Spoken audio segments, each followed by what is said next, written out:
Alycia, so we're here for the return of Fear the Walking Dead. I wanted to ask, because we don't normally get season breaks here. So how does that work for you? I mean, do you take a complete break from the show, or are you working on it in the meantime? We had a 2-week hiatus when we had this break, but then we just continued right through. I think that was more for everyone's sanity than anything else.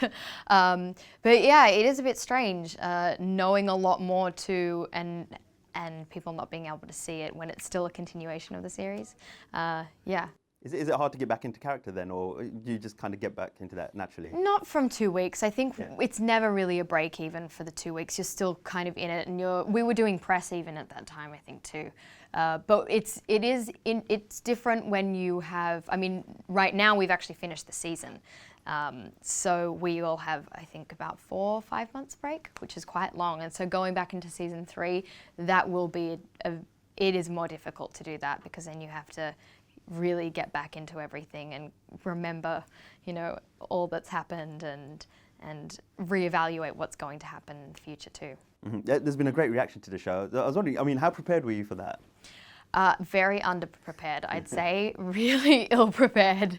I knew there was obviously a huge fan base, and it's such a supported show, and it is really, really big. And we had, I guess, an expectation to serve the show and then also make the fans happy of the original.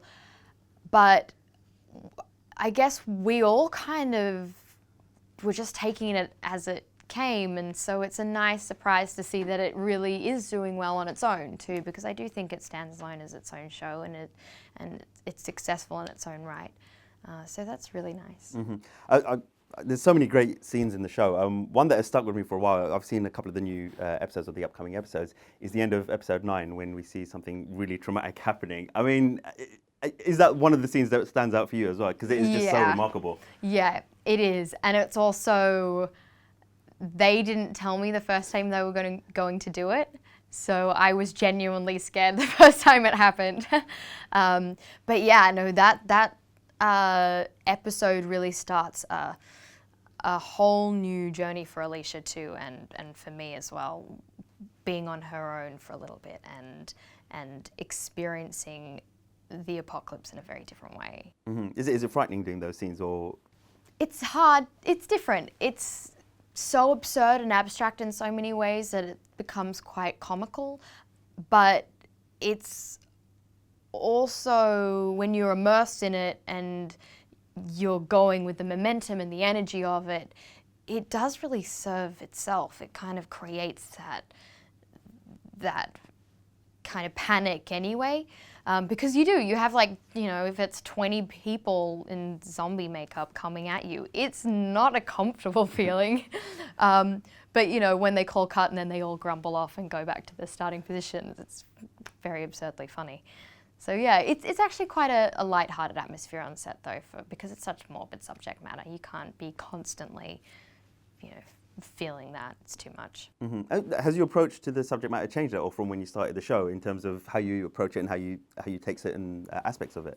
I guess yes, because I wasn't really even a huge fan of the horror genre when I started out. It wasn't something I was watching or really into.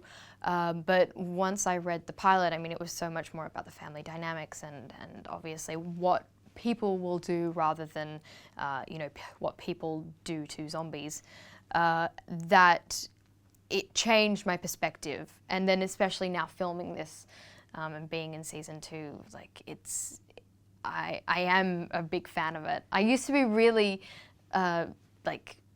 not into blood and stuff, but it's kind of made it weirdly comical, and not comical, but strange and kind of goofy. Yeah. Does that make sense? Yeah, sure, yeah. And your character, Alycia, I mean, what aspects of her do you admire, I guess, and what things do you completely think that you would do in a different way?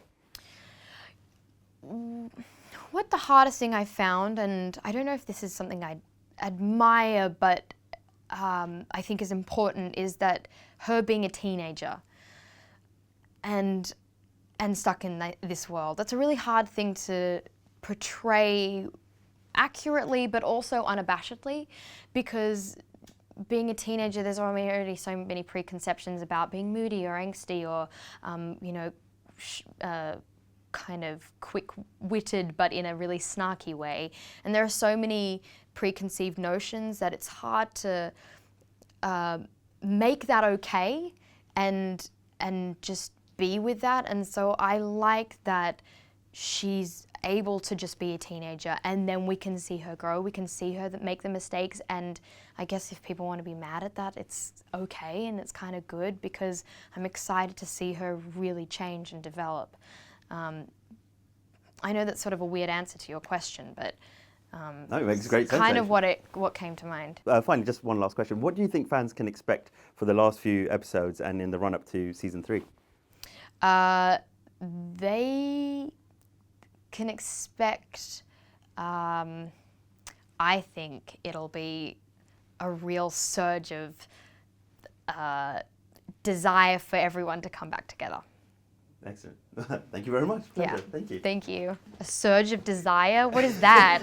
I don't know. Ladies and gentlemen, you're watching Hey You Guys! Hey You Guys, huh? Hey, you guys. Is that from the Goonies? It is indeed, yeah. Nice. Hey, you